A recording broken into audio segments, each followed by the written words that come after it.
A great magician is the one who relies not just on the tricks itself, but also the other artistic elements which makes a seemingly impossible feat look real. And that's what makes their magic acts a marvelous viewing experience. So be it the magician Dynamo lighting up an entire river, or Chris Angel's terrifying steamroller trick. Hello and welcome back, and today we'll uncover the secrets behind world's most famous magic tricks. So, let's get started. The first trick, move the ring magic act. On the famous Penn and Teller show, a magician named Adrian Caratala performed a magical ring trick in which he first borrows a ring from a beautiful lady and calls her on stage as a volunteer. He then puts her ring inside a silk cloth and tells her to hold it with her right hand. Thereafter, he tells her to let go of the ring as he instantly catches the silk cloth. The ring disappears into thin air and is nowhere to be seen. Finally, he brings the ladder on center stage, climbs a few steps, and then shows her that her ring has magically teleported onto his shoelaces. So, how did he move the ring all the way down onto his shoelaces? Well, here's the secret. After Adrian borrows the ring from the lady and makes his way up onto the stage, he already has a loop of shoelace wrapped through the ring. The loop is gimmicked, and the ends of the loop are magnetic. So when he's holding the ring in his hand, at this moment, he has the loop of a shoelace hidden in his fingers. Now, when he puts the ring into the silk cloth, the ring actually goes into a secret pocket in one of the corners inside the cloth. Also, that corner is folded inwards to the center of the cloth during the time when the lady holds the ring in her hand, so she's, in fact, holding it through a few extra layers of silk. Adrian then plucks the silk away, and it appears to everyone that the ring has vanished. But actually, it's in the bottom corner of the silk, still hidden inside a little pocket. Now, if you observe carefully, the camera cuts to the camera at the back of the giant screen. Yes, this is the moment where he makes the actual ring transfer. Here, you can see him holding the silk in his right hand by the top corner at knee level. This awkward position also brings the bottom corner of the silk very close to the shoe level. Now during this moment, the shoelace with the ring attached slides out of the silk pocket and sticks onto a small, powerful magnet at the top of his shoe. Also, if you listen to what he says at this moment, people usually applaud here, but you don't have to. Anyway, thanks. Now is your turn. He seems to be rushing through his words, maybe because the ring is now fully exposed on his shoe and the audience can see it, so he wants to get to the end of the trick. Finally, the ladder prop is used just to make everyone present there wondering about the ring. Here, some of you'd think, how does the lace thread through the ring when she takes it out? Well, the lace is only the top loop part of a fake lace that sticks to the top of the shoe. That's why he unties it so carefully, so as to not pull the fake bow off the rest of the shoe, while the lady gets back her favorite ring. The second trick, the torn and restore card illusion. David Blaine, the magician known for his extreme acts, once performed an amazing card trick, where he tells a lady to choose any random card from the deck and then sign on it. He then tells her to place her signed card back into the middle of the deck. The signed card magically jumps to the top of the deck. In the next part of the trick, he takes her signed card from the top and visibly rips off and scrunches that card into pieces of small squares. With a little rubbing, the chosen signed card is then found restored on the top of the deck. So, how did he perform this amazing card trick? Well, here's how he did it. In the first part, where the lady randomly selects the Two of Clubs card, here, he actually forced that card onto the lady using a technique called underspread card force. So, after David spreads the cards, he brings his desired Two of Clubs from the bottom of the deck and pulls it underneath the spread at the exact position where the lady picks the card, and then she proceeds to sign on that forced card. For the second part of the trick, how did he tear and restore her signed card back? Well, there was also a duplicate Two of Clubs card used for this part of the trick, and David already knew her name before the start. So he had already written her name initials on that duplicate card, and it was placed on top of the deck. Now he holds the deck in his left hand and riffles them and tells the lady to say stop wherever she wishes. When done, he pretends to cut off half of the deck and holds it deep into his left hand, and during this moment, he secretly removes the topmost duplicate signed card using his right hand and moves it away quickly, thus keeping that one card concealed away from the ladies. He then offers her the rest of the deck and tells her to put her signed force card into the supposed cut, which is, in fact, the topmost position. David then quickly brings her right hand back, drops the duplicate card on top, and riffles it back into the deck. This creates the illusion that he has replaced half the deck on top of the chosen card, when in reality, the duplicate signed card is now on top of the chosen signed card. Thereafter, he performs a double lift and shows her that her chosen signed card has jumped to the top of the deck.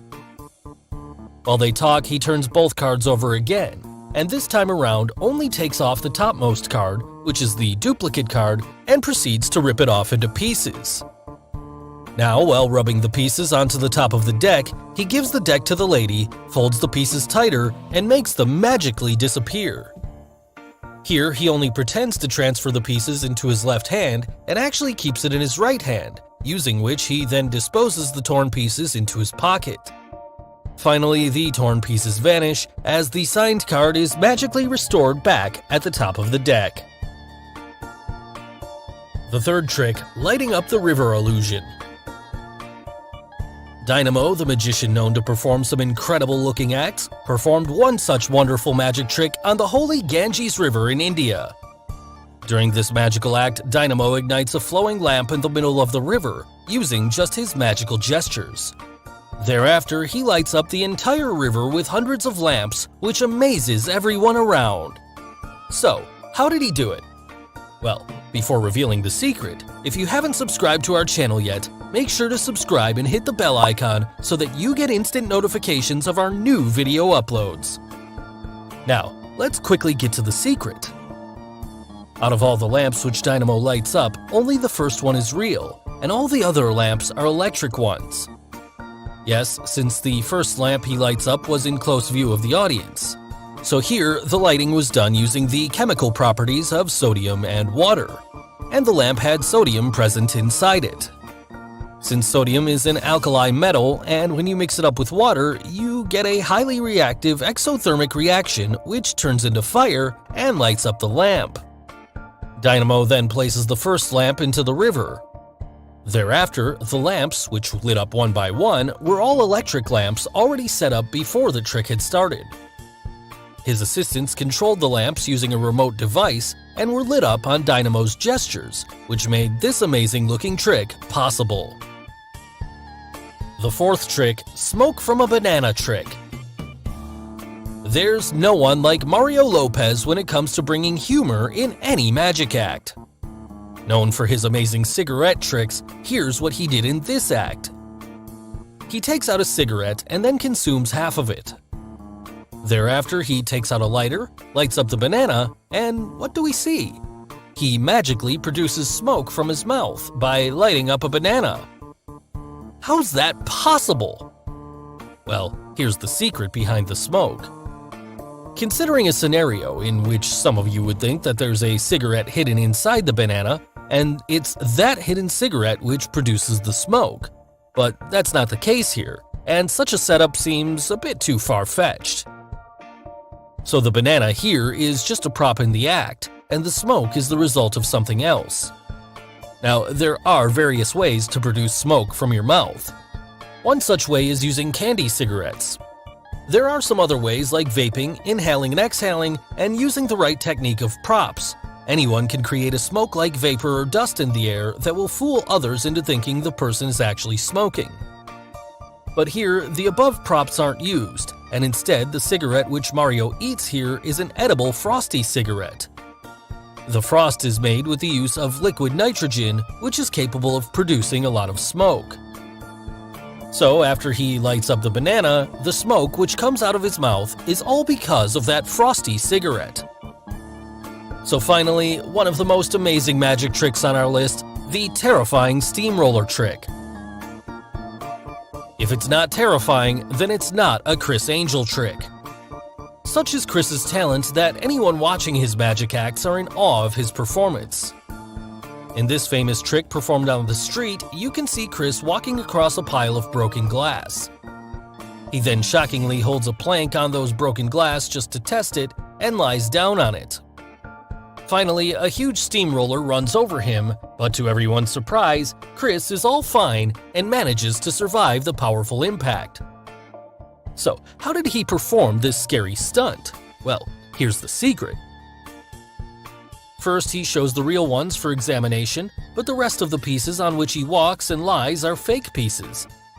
Also, the blood which you see from his body at the end is not real and is only a red-colored liquid shown to dramatize the moment. So let's now focus on the steamroller part. If you notice, there are blankets hanging from both sides of the steamroller, which makes it difficult to see what's going on and conceals the secret part.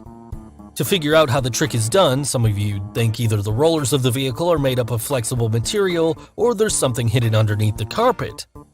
Well, they are actual rollers, and the carpet you see forms the key and is present there to hide what lies beneath it.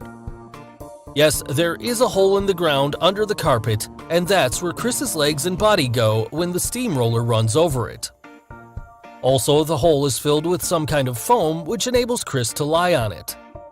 Now, when the roller goes over him, the impact causes his body to adjust accordingly with the foam as soon as some pressure is applied. Since the roller is larger than the hole, the ground sustains the heavy machine. When the roller goes back, his legs are gently pushed upwards by the foam as he comes back to his initial position, so the audience cannot see there was a secret hole.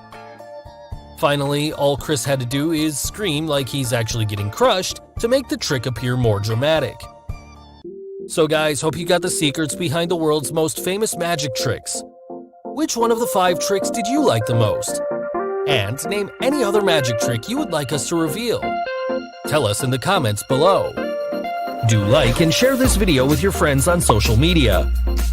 For more such amazing things, don't forget to subscribe to our channel. And finally, thanks for watching.